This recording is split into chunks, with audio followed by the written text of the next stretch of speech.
नमस्कार दोस्तों, स्वागत है आपका लर्न स्मार्ट एडू चैनल में। मेरा नाम है अंशुमन सरकार। क्या आपको पता है नेपाल चाइना से इतना परेशान है कि उनके जो डेप्यूटी प्राइम मिनिस्टर है और होम मिनिस्टर है नारायण काजी श्रेष्ठ, उन्होंने अपने डिपार्टमेंट के लोगों को निर्देश दिया है कि जो भी चाइनीज़ सिटीज़न उनके देश में इल्लीगल एक्टिविटीज़ कर रहा है उनके खिलाफ उनको एक्शन लेना चाहिए। ये घटनाक्रम घटी है हाल फिलहाल में। जैसे आपको पता है, हमारे देश के डिफेंस सेक्रेटरी जो है, डिफेंस सेक्रेटरी गिरिधर अरमाने ने, उन्होंने कहा है कि चाइना इज़ ए बुली। बुली मतलब क्या है? बुली मतलब वही है कि गली में एक गुंडा रहता है जो भी थोड़ा सा वीक है, उसके ऊपर वो दादागिरी दिखाता है। वैसे ही चाइना एक बुली बन के घूम रहा है, आस पड़ोस के देशों के साथ पंगे ले रहा है, बोल रहा है कि देखो मैं दादा हूँ, मैं दादागिरी करूँगा और तुम लोग सारे मेरे अंडर रहोगे। लेकिन अब धीरे धीरे हर देश को समझ आने लगा है कि भाई ये चाइना जो है अपनी मतलब की बात करता है, अपना इंटरेस्ट जो है, अपना उल्लू वो सीधा करता है। अब बात आती है नेपाल के बारे में। अब ऐसा क्या घटनाक्रम घटी है इस बीच कि नेपाल इतने गुस्से में है ना चाइना के ऊपर। अगर हम बात करें, नेपाल का एक नया सरकार आया है, वो आया है आपका दिसंबर 2022 में। उसमें क्या हुआ? उसमें ऐसा हुआ कि नेपाल के नए प्रधानमंत्री बने पुष्प कमल दहल, जिन्हें प्रचंड के नाम से भी जाना जाता है। उनका ये कोalition गवर्नमेंट बना। अब प्रधानमंत्री दहल जो है वो, उनका जो पार्टी का नाम है वो है communist party of Nepal Maoist centre. उनके साथ दूसरे और पार्टी मिला के उन्होंने गवर्नमेंट को फॉर्म किया है और नेपाल में एक गवर्नमेंट बना। उनके जो होम मिनिस्टर है, जो कि डिप्यूटी प्राइम मिनिस्टर है, वो भी उनके अपने पार्टी से हैं, जो नारायण श्रेष्ठ। अब बात आती है कि ये प्रॉब्लम शुरू हुई है इनके गवर्नमेंट के आने के बाद। अब चाइना है एक कम्युनिस्ट कंट्री, नेपाल भी है कम्युनिस्ट रूल कंट्री। चाइना को क्या लगा? चाइना को लगा कि भाई तुम कम्युनिस्ट, हम कम्युनिस्ट, कम्युनिस्ट कम्युनिस्ट भाई भाई। 1962 की भी बात याद कीजिए, इंदी चीनी भाई भाई करके उन्होंने छुरा घोंप दी थी पीठ में भारत का। इसी तरह से कम्युनिस्ट कम्युनिस्ट भाई भाई करके शायद आगे चल के हमको पता चलेगा कि क्या क्या हुआ है, कैसे चाइना नेपाल के पीठ पे छुरा घोंप रहा है। अब ये चाइना और जो नेपाल का जो ट्रेड रिलेशन था, वो पैंडेमिक जो था उसके बाद वो ग्राफ नीचे चलने लगा। चाइना ने बिल्कुल ट्रेड करना बंद कर दिया नेपाल के साथ। तो जब प्रचंड आए पावर में, नेपाल के प्राइम मिनिस्टर बने, उसके बाद मार्च 2023 में उन्होंने कहा नेपाल से कि नेपाल को अभी बीजिंग के साथ ट्रेड करना है, तो आप हमें आपके यहाँ जो ड्यूटी फ्री और कोटा फ्री मार्केट है उसको एक्सेस करने दीजिए, हम सस्ते में सामान खरीद सकते हैं इससे क्योंकि हमारा इकोनॉमी इतना सही नहीं है। ये बात हुई थी मार्च में। कुछ प्रोग्रेस नहीं हुआ था उस टाइम। तो मार्च, अप्रैल, मई, जून के महीने में नेपाल के जो डिप्टी प्राइम मिनिस्टर हैं नारायण काजी श्रेष्ठ, वो गए चीन। जब चाइना गए वो, वहाँ उन्होंने कहा चाइना से कि देखिए ऐसा है कि हमारे जो बॉर्डर के जो ट्रांजिट पॉइंट्स हैं उसको खोल दीजिए, और सीजनल ट्रेड पॉइंट्स भी है, जैसे कि गर्मियों में जो पॉइंट्स, जो ट्रेड बॉर्डर में जो ट्रेड पॉइंट्स होते हैं वो खोले जाते हैं। तो इससे क्या होगा, दोनों तरह से ये ट्रेड चलेगा और पैसेंजर मूवमेंट्स भी होंगी। तो इससे क्या होगा, जो बॉर्डर एरिया में जो लोग रहते हैं हमारे नेपाल के, वो बेनिफिटेड होंगे, क्योंकि ना रोज़गार भी चाहिए। पैंडेमिक के बाद तो हर देश का स्थिति थोड़ा सा इकोनॉमिकली अनस्टेबल हो गया था, तो वो उन्होंने मांग की थी। फिर क्या हुआ, अचानक से उनका दिल का दौरा पड़ गया वहाँ पे चाइना में। फिर पेकिंग हॉस्पिटल में उनका ट्रीटमेंट हुआ, तो नारायण श्रेष्ठ वापस आ गए नेपाल। उनको लगा था कि बीजिंग जो है, उन्होंने कहा है कि काठमांडू में इनका इकोनॉमिक डेवलपमेंट इनिशिएटिव्स वो लेंगे बीजिंग, तो उन्होंने सोचा कि ये सारी चीज़ें होंगी। वापस आने के बाद भी कोई प्रोग्रेस चाइना की तरफ से कुछ नहीं हुआ। तो चाइना ने अपने ट्रेड पॉइंट्स, जो बॉर्डर पॉइंट्स, उनको भी नहीं खोला। तो ये था माहौल आपका जून 2023 में।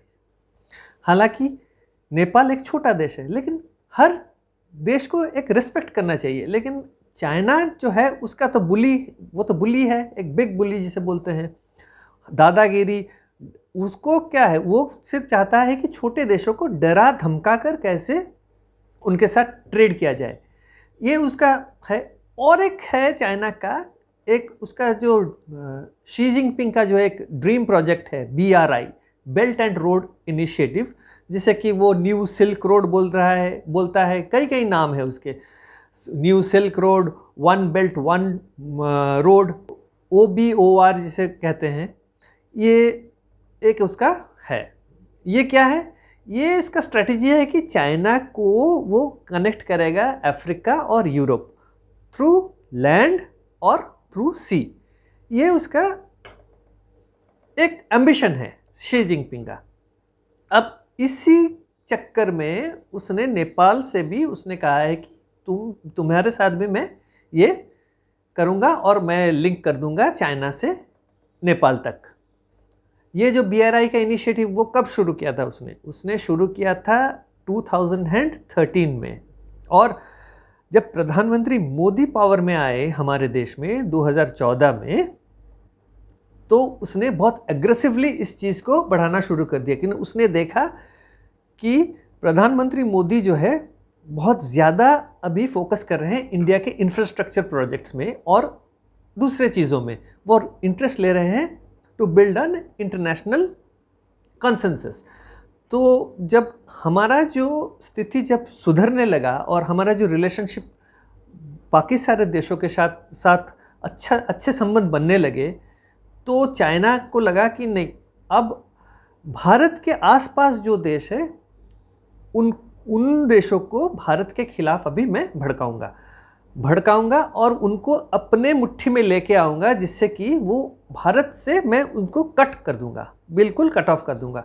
और उसी आइडिया को लेके चाइना जो है नेपाल के ऊपर भी दादागिरी करना शुरू कर दिया। आपको तो पता ही है कि श्रीलंका के साथ उसने क्या किया है, बांग्लादेश के साथ उसने क्या किया है, अब मालदीव्स के साथ क्या कर रहा है, पाकिस्तान को तो वो डुबा चुका है, अफ़गानिस्तान में भी जाके घुसा हुआ है। तो ये सारी चीज़ें उसके दिमाग में चल रहा है कि भारत के साथ, अपने पड़ोसी देशों के साथ संबंध जो है उनको बर्बाद करूँगा मैं। अगर तुम दूसरों के बुरा चाहोगे तो अपना ही बुरा होगा आगे चल के। तो इस चक्कर में उसने राइवलरी शुरू कर दी इंडिया के साथ। अब राइवलरी तो करी उसने। चाइना की एक खास बात होती है, वो जिसके साथ भी बिजनेस करता है वो अपने शर्तों पर बिजनेस करता है।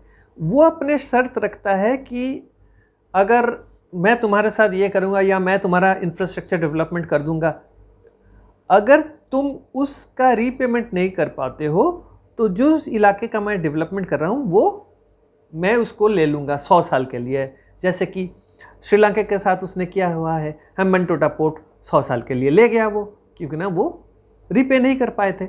वही चीज़ उसने करनी चाहिए नेपाल के साथ। अब नेपाल को समझ आ गया है कि उसने श्रीलंका के साथ जो किया है वो नेपाल के साथ करेगा, तो नेपाल भी जो है अपने कदम फूंक फूंक के ले रहा है। नेपाल और चाइना के बीच जो बॉर्डर ट्रेड रूट है वो 1967 से चल रहा है। उनके चाइना और नेपाल के बीच एक ट्रेड बॉर्डर पॉइंट है, उसका नाम है तत्तपानी। ये तत्तपानी जो है वो काठमांडू शहर से 115 किलोमीटर दूर है। वो शॉर्टेस्ट ट्रेड बॉर्डर पॉइंट है जहाँ से आपका जो सामान वो चाइना से आएगा और सीधे काठमांडू तक पहुँच जाएगा। 2015 में क्या हुआ था, एक आपदा आई थी, बहुत ही भयंकर भूकंप आया था नेपाल में। उसके चक्कर में चाइना ने उस वक्त उस बॉर्डर पॉइंट के ट्रेडिंग को उसने बंद कर दिया था। तो जब 2015 में तत्तपानी बंद कर दिया चाइना ने, तो उन्होंने एक ऑल्टरनेटिव बॉर्डर पॉइंट से उन्होंने क्रॉसिंग करना शुरू कर दिया, ट्रेड करना शुरू कर दिया। वो 190 किलोमीटर दूर था काठमांडू से। तत्तापानी सबसे नज़दीक था 115 किलोमीटर, जो कि नेपाल के लिए बहुत आसान था क्योंकि उन्हें बहुत जल्दी सामान पहुंच जाएगा। पहाड़ी के इलाके हैं, रास्ते भी इतने अच्छे नहीं हैं, तो जितने नज़दीक हो बॉर्डर पॉइंट से उतना अच्छा होता है उनके लिए। लेकिन पैंडेमिक के चलते बीजिंग ने क्या किया, एक अपना ज़ीरो कोविड पॉलिसी लगा दिया, उसके साथ सारे बॉर्डर्स उसने क्लोज कर दिए। अब इससे नेपाल के ऊपर जो इकोनॉमिक बर्डन था वो बहुत ज़्यादा हो गया। फिर दिसंबर 2022 में क्या किया उसने नेपाल के साथ एक केरोंग बॉर्डर है उसको खोला। उसको खोलने के बाद 2 वे ट्रेड उसने शुरू करी, लेकिन उसने ये किया कि सामान चाइना से आएगा रेगुलरली, लेकिन सामान जो है नेपाल से एक्सपोर्ट हो सकता है सिर्फ 15 दिन में एक बार। तो इसके चलते क्या हुआ, it's a sort of trade embargo आप कह सकते हो कि ना, हर रोज़ सामान आ सकता है चाइना से, लेकिन 15 दिन में एक बार जाएगा नेपाल से ट्रेड। तो कैसे होगा ये, इनके भी तो ट्रेडर्स हैं जो कि ट्रेड करना चाहते हैं चाइना के साथ, ये भी चाइना ने कर रहा। फिर 2023 मई में तत्तापानी बॉर्डर खोला गया, लेकिन ट्रेड इतना बड़ा नहीं, नेपाल के तरफ से कोई एक्सपोर्ट हो ही नहीं पाया। ये 2015 का जो सिचुएशन था वहीं पे वापस आ गया। ये ट्रेड जो है उस एक मेजर फेलियर हो गया था उस टाइम। ये हो गया आपका मई 2023 की बात। अब हुआ क्या, अब नेपाल में प्रचंड सरकार आने के बाद 2023 जनवरी में एक नया चाइनीज एम्बेसडर को पोस्टिंग किया गया नेपाल में। उसका नाम है चेंग सॉन्ग। अब ये चेन सॉन्ग जो है, पता नहीं वो क्या है, शैतानी करने उसको भेजा था नेपाल या क्या है, उसने कई तरह का शैतानी करना शुरू कर दिया नेपाल में। अब ऐसे भी उनको लगा था कि ये communist party of Nepal Maoist centre है, हमारे दोस्त है, तो शायद पहले भेजा होगा कि दोस्ती करके काम निकलवाएगा, लेकिन जब वो नहीं निकला होगा तो उसने शैतानी शुरू कर दी। तो पहले वीक ऑफ सितंबर 2023 में उसने क्या किया, चाइना में एक डिस्कशन हुआ था, उसका टाइटल था China in global economy and its impact in Nepal. ये उसके ऊपर उनका एक सेमिनार हुआ था काठमांडू में। तो मीटिंग में उसको बात करनी थी चाइना के ग्लोबल इकोनॉमी और नेपाल के बारे में। वहाँ जाके उसने बात करनी शुरू कर दी भारत के अगेंस्ट, अनाप शनाप बकने लगा भारत के अगेंस्ट। ये जो चेन सॉन्ग है उसने क्या कहा, उसने कहा देखो भारत जो है वो तुम्हारे साथ ट्रेड कर रहा है और लेकिन फ़ायदे उसी के हो रहे हैं, तुम्हारा क्या फ़ायदा है, तुम लोगों ने 10 बिलियन का जो है इलेक्ट्रिसिटी भारत से इंपोर्ट किया है, भारत ने तुमसे कितना इंपोर्ट किया है, किस चीज़ की इंपोर्ट उसने की है तुम्हारे से, और देखो अभी एक ही महीने में तुम लोगों ने 7 बिलियन के अनाज खरीदे हैं, एग्रीकल्चरल गुड्स सीरियल्स खरीदे हैं। और सोचो अगर 7 बिलियन रुपीस में तुम लोग एक महीने का अनाज खरीदते हो, उसको 12 महीने के साथ मल्टीप्लाई कर लो, सोचो 100 बिलियन रुपीस के तुम लोग अनाज खरीदोगे। भारत तुम लोगों को ठग रहा है, तुम लोग खुद अपना एग्रीकल्चर करके अपना पैदावार बढ़ाना चाहिए और सेल्फ सफिशिएंट होना चाहिए, ये सारी चीज़ें उसने बताई। और तुम्हारा जो मैन्युफैक्चरिंग सेक्टर है वो ख़त्म हो चुका है, पहले जो था बहुत ज़्यादा हुआ करता था तुम्हारा इंडस्ट्रियल बेस, अब वो ख़त्म होकर सिर्फ 14% तुम्हारे जीडीपी तक पहुंच गया है और धीरे धीरे करके अब 10% के बिलो नीचे आ गया है। और हम चाइनीज़ जो है नेपाल चाहते हैं कि नेपाल हमें एक्सपोर्ट करे चाइना को, और तुम लोग अपना इंडस्ट्री बनाओ, इंडस्ट्री बना के मैन्युफैक्चर करो, मैन्युफैक्चर करके हमें एक्सपोर्ट करो। इतने दोगले लोग हैं, एक तो बॉर्डर पॉइंट बंद कर रखा है, हर रोज़ खुद एक्सपोर्ट करते हैं, चाहे नेपाल से कुछ इंपोर्ट नहीं करते हैं, और ये सारी कहानियाँ बताते हैं। उनको पता है कि नेपाल में टाइम लगेगा इंडस्ट्री सेटअप होने में, प्रोड्यूस करने में और एक्सपोर्ट करने में, एग्रीकल्चर में भी टाइम लगता है। तो और पेंडेमिक के बाद परिस्थितियाँ इतनी अच्छी नहीं है, तो भारत से उनको चुभ रहा है, चाइना को ये बात चुभ रही है कि ये भारत से इतना खरीद रहे हैं, हमसे क्यों नहीं खरीद रहे हैं। अब हमें कुछ करना चाहिए कि ये हमारे तरफ आ जाए और भारत को छोड़ दे। ये है चाइना का नीति है, और इसीलिए शायद शी जिनपिंग ने ये चेंग सॉन्ग को उनके देश भेजा है। ये एक बात हो गई। अब और एक बात से चाइना गुस्सा है। चाइना किस बात से गुस्सा है? एक यूएस फंडेड प्रोजेक्ट है, उसका नाम है मिलेनियम चैलेंज कॉरपोरेशन, MCC। ये एक जो प्रोजेक्ट ये फंड करती है डेवलपिंग कंट्रीज को। अब नेपाल जो है वो भी चाहता है कि वहाँ से उनको फंडिंग मिले, क्योंकि ना ये जितने भी फंडिंग है ये फंड है, नॉट एज लोन। तो ये फ़ायदा है नेपाल के लिए। चाइना का क्या है? चाइना बोलता है कि तुम हमसे लोन लो और उसको बाद में रीपे करना, लेकिन उनके एग्रीमेंट में जो फाइन प्रिंट में लिखा होता है कुछ अलग चीज़ें। अगर तुम अच्छे से उनके एग्रीमेंट नहीं पढ़ के अगर उनसे लोन ले लिया तो पाकिस्तान का जो हालत आज है वही कटोरा लेके घूमोगे। श्रीलंका का भी वही हाल है। लेकिन नेपाल के लोग थोड़े ना इतने बुद्धू है, उनको समझ में आता है। हो सकता है कम्युनिस्ट गवर्नमेंट है, कम्युनिस्ट भाई भाई चाइना बोल सकता है, लेकिन अपना देश पहले, वो अपने देश के बारे में पहले सोचेंगे, थोड़े ना जाके वो अपने घुटने टेक देंगे चाइना के सामने। तो इसीलिए नेपाल ने भी कहा कि नहीं, तुम लोग हमारे साथ ट्रेड ओपन करो, फिर हम बात करेंगे। ये बात चेंग सॉन्ग ने जो बात कही थी कि भारत के बारे में, ये कही थी सितंबर के फर्स्ट वीक में। सितंबर के लास्ट वीक में पुष्प कमल दहल को चाइना जाना था। सितंबर फर्स्ट वीक में ये जो चाइनीज़ एम्बेसडर चेन सॉन्ग, उसने ये सारी बातें इंडिया के अगेंस्ट में कही थी नेपाल के ऊपर दबाव डालने के लिए कि इंडिया तुमको इतना एक्सपोर्ट करता है, तुम्हारे से कुछ खरीदता नहीं है, और लेकिन चाइना तुम्हारा दोस्त है, तुम्हें सब कुछ देगा। यही प्रेशर डाल रहा था कि जब प्रचंड जाएंगे तो शायद उनके फेवर में कुछ होगा।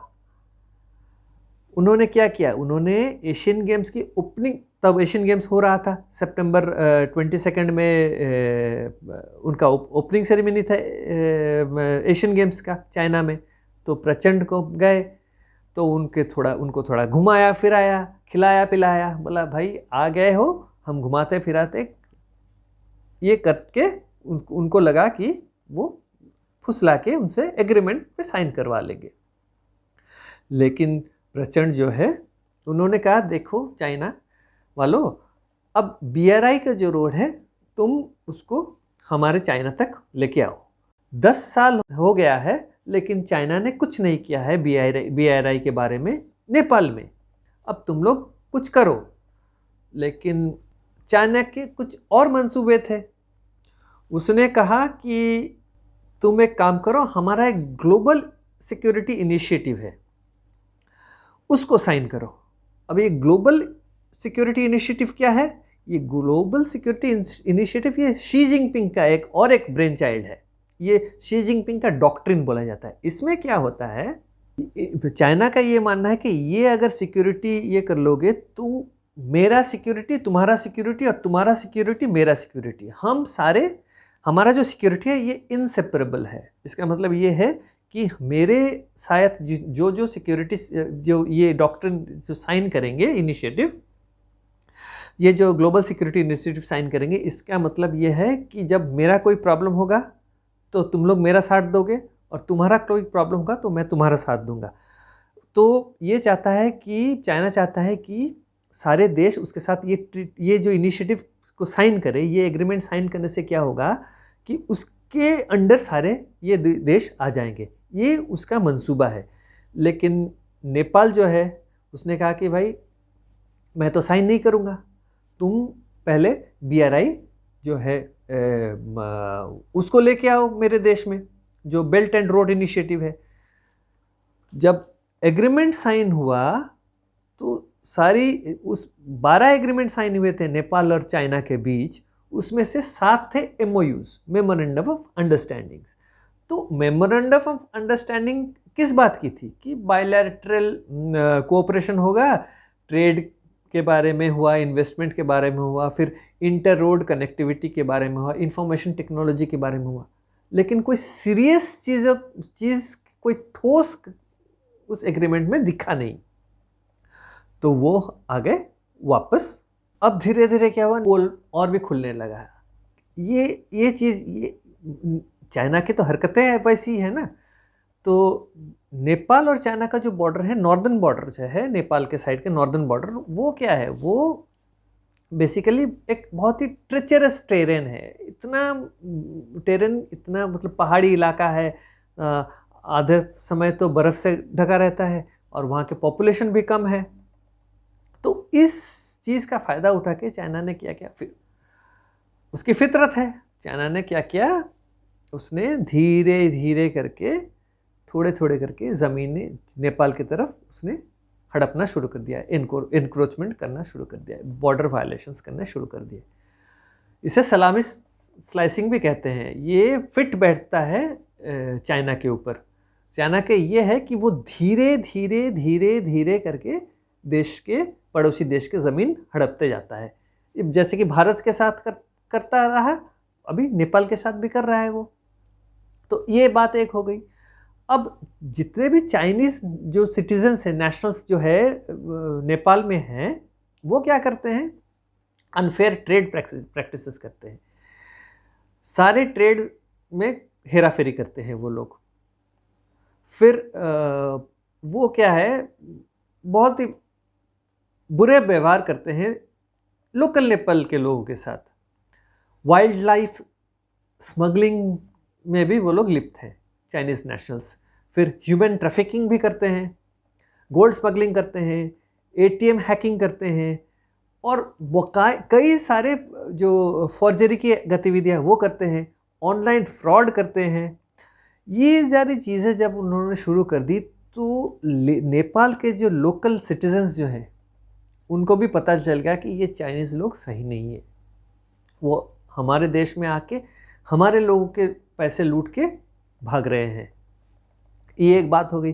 तो यही होता है ना, जब इंडिया आया था, इंडिया में बिज़नेस करने आया था चाइनीज़ कंपनीज़, उन्होंने क्या किया था, उन्होंने धीरे धीरे करा, मार्केट कैप्चर कर ली, मोबाइल फ़ोन्स की हो या फिर ऑनलाइन गेमिंग्स के थ्रू, ये लोन जो फ्रॉड करते थे ऑनलाइन, ये सारी एक्टिविटीज़ करते थे। हमारा गवर्नमेंट स्ट्रांग है, इसीलिए उन लोगों को दबोचा और अरेस्ट किया हुआ है कुछ लोगों को। कुछ लोग तो भाग गए हैं, हज़ारों करोड़ का फ्रॉड भी कर रखा है उन्होंने। तो ये सारी चीज़ें नेपाल में भी उन्होंने शुरू करी है। नेपाल का जो है देश छोटा हो सकता है, लेकिन उनके लोग भी तो अवेयर हैं इन सारी चीज़ों का। उनको भी लगा कि नहीं, ये चाइनीज़ लोग सही नहीं है। अब धीरे धीरे वो उनको भी गुस्सा आने लगा चाइनीज़ सिटीजन्स के ऊपर। अब हुआ क्या, हाल फिलहाल में 2 ऐसी घटनाएं घटी जहाँ पे 2 चाइनीज़ सिटीजन्स को डिपोर्ट किया गया। जब डिपोर्ट किया गया, किसने ऑर्डर पे साइन किया, होम मिनिस्टर नारायण श्रेष्ठ ने साइन किया। अब नारायण काजी श्रेष्ठ ने जब साइन कर दिया डिपोर्टेशन का पेपर्स, तो ये जो अपना शैतान खुराफाती दिमाग वाला एम्बेसडर, जो चाइनीज़ एम्बेसडर चेन सॉन्ग, वो गुस्से में आ गया। उसने फिर लॉबिंग करना शुरू कर दिया। उसने क्या किया, वो चाहता था कि जितने ये जो कार्रवाई, ये जो चोरी चकारी जो करते हैं चाइनीज़ सिटीजन्स, उनके अगेंस्ट कोई एक्शन नहीं लिया जाए। एक्चुअली है क्या, चाइना में जो छोटे मोटे चोरी चकारी जो भी करते हैं ना, बहुत कड़ी पनिशमेंट होती है उनके देश में। उनके यहाँ देखोगे आप लोग, छोटे जो दर्जे के लोग हैं, जो मिडिल क्लास के लोग हैं, अगर चोरी कहीं पे भी कुछ करेंगे, करप्शन करेंगे, कुछ भी करेंगे, उनको इधर जेल भेजा जाता है या फांसी दे दी जाती है। उनका जो करप्शन है हाई लेवल का करप्शन होता है। लेकिन उनके वही नेशनल्स, वही मिडिल क्लास जो नेशनल्स है, डर के मारे वहाँ कुछ नहीं करेंगे, लेकिन दूसरे देशों में आके वो लोग चोरी करेंगे। उनको लगता है कि ये सब चोरी करके वो भाग जाएंगे। और इसको बढ़ावा दे रहा है ये आपका जो चाइना का एम्बेसडर आया है चेन सॉन्ग नेपाल में। उसने क्या किया, उसने लॉबिंग करना शुरू कर दिया। तो वो अब लॉबिंग करना शुरू तो क्या किया, उसके अलावा उसने ये जो डिपोर्टेशन हुआ था उसमें केस को मैं थोड़ा समझा देता हूँ विस्तार से। पहला केस क्या था, पहला केस था वहाँ चाइना का एक फाउंडेशन फॉर रूरल डेवलपमेंट है, उसका एक चीफ डायरेक्टर है, उस महिला का वीज़ा एक्सपायर हो गया था। वीज़ा एक्सपायर होने के बावजूद उसने रिन्यू तो करा ही नहीं, लेकिन वो काम करना शुरू कर दिया। वहाँ उसने क्या किया, कहीं एक लोकल किसी डिस्ट्रिक्ट में जाके ये फाउंडेशन का काम कर रही थी, कुछ आपका रिलीफ सामान बांट रही थी। तो रिलीफ सामान जो था बहुत ही सब स्टैंडर्ड था। अब जो रूलिंग पार्टी है, जो गवर्नमेंट में है, प्रचंड के पार्टी का ही, जो माओइस्ट सेंटर की पार्टी का वहाँ का लोकल लीडर जो है, उसने कहा कि भाई ये क्या है, ये तुम लोग इतने सब स्टैंडर्ड क्या रिलीफ दे रहे हो, हम क्या हैं, हम इंसान हैं कि जानवर हैं, तुम लोग ऐसे क्यों कर रहे हो। फिर उनमें झड़प हो गया। तो ये महिला जो है वो जाके पुलिस स्टेशन में केस कर दिया उसने इन लीडर के खिलाफ। जब इन्वेस्टिगेशन हुआ तो पता चला कि ये महिला जो है इलीगली रह रही है नेपाल में, वीज़ा ख़त्म है। तो ये बात जब पहुंच गई होम मिनिस्टर के कानों में, उन्होंने उसको डिपोर्ट कर दिया। तब आ गया गुस्सा चाइनीज़ एम्बेसडर को, हम तो बुली हैं, तुम हमें कैसे डरा धमका सकते हो, हमारे लोगों को कैसे रिपोर्ट कर सकते हो, इतनी हिम्मत तुम्हारी। ये बात हो गई। तो ये दूसरा जो केस है उसमें क्या हुआ, उसमें ये हुआ कि एक चाइनीज़ नेशनल, उसने क्या किया हुआ है, $25,000 अपने साथ लेके वो नेपाल काठमांडू से जा रहा था गोंजाऊ चाइना में। तो वो पकड़ा गया, कस्टम्स ने उसको पकड़ लिया एयरपोर्ट में, वो अरेस्ट हो गया। अरेस्ट जब हो गया उसको भी डिपोर्टेशन ऑर्डर कर दिया। अब चाइनीज़ एम्बेसडर को आ गया गुस्सा। उसने क्या किया, उसने कहा कि कैसे तुम दो लोगों को, एक महिला एक पुरुष, दोनों को कैसे डिपोर्ट कर सकते हो, हम चाइनीज़ हैं, हम सुपीरियर हैं, हमें कैसे डिपोर्ट कर सकते हो। जब ये बात हुआ तो होम मिनिस्टर ने सुना नहीं। अब ये चेन जो है वो पहुंच गया प्राइम मिनिस्टर के पास, अब प्रचंड से शिकायत लगाई। ये बात जब पहुंचा नारायण श्रेष्ठ जो होम मिनिस्टर के कानों में, इनको आ गया गुस्सा। प्रचंड और श्रेष्ठ जो है एक ही पार्टी को बिलोंग करते हैं, तो इनको आ गया गुस्सा। जब इनको आ गया गुस्सा तो ये है होम मिनिस्टर, तो इन्होंने क्या किया, इन्होंने कहा कि अब देखो बेटा मैं क्या कर रहा हूँ, जितने भी चाइनीज़ नेशनल्स हैं जो कि यहाँ बिजनेस करते हैं या इलीगल एक्टिविटी करते हैं, मैं उनके अगेंस्ट केस लगा रहा हूँ, इन्वेस्टिगेशन शुरू कर रहा हूँ। बेटा तुम यहाँ आके मेरे देश में बैठ के इंडिया के अगेंस्ट हमें भड़का रहे हो, इंडिया से रिलेशनशिप तोड़वाना चाहते हो, और तुम लोग यहाँ बैठ के हमारे देश में क्रिमिनल एक्टिविटी कर रहे हो, ये नहीं चलेगा। अब देखो मैं क्या करता हूँ। और इसी के चलते नारायण काजी श्रेष्ठ ने चाइनीज़ नेशनल्स के अगेंस्ट मोर्चा खोल दिया। अब जो है नेपाल और चाइना का रिलेशनशिप में थोड़ा सा टर्मोइल आना शुरू हो गया है। अब नेपाल के लोगों को भी पता चल गया कि चाइना जो है वो सिर्फ अपना उल्लू सीधा करेगा, अपने बिजनेस इंटरेस्ट पे फोकस करेगा। वो नेपाल का जो डेवलपमेंट हो या नेपाल के लोगों का या ट्रेड या कॉमर्स जो है नेपाल से इंपोर्ट करना, ये सारी चीज़ें कुछ नहीं करेगा। वो सिर्फ सामान बेचेगा, मुनाफा कमाएगा, लोन देगा, फिर एक एक जगह, छोटी छोटी जगह वो अपने कब्जे में ले लेगा। ये उसने श्रीलंका में भी किया है, अब मालदीव्स में करना शुरू कर दिया है। लेकिन नेपाल के लोग जो हैं वो बहुत सतर्क है, बहुत जागरूक। तो आपने तो देखा कैसे ये चाइना और नेपाल का जो एपिसोड अभी शुरुआत है, आगे आगे देखिए होता है क्या। चैनल को सब्सक्राइब करना ना भूलिए। वीडियो अच्छा लगा है तो लाइक कीजिए। अगले वीडियो का इंतज़ार कीजिए। तब तक के लिए बाय बाय।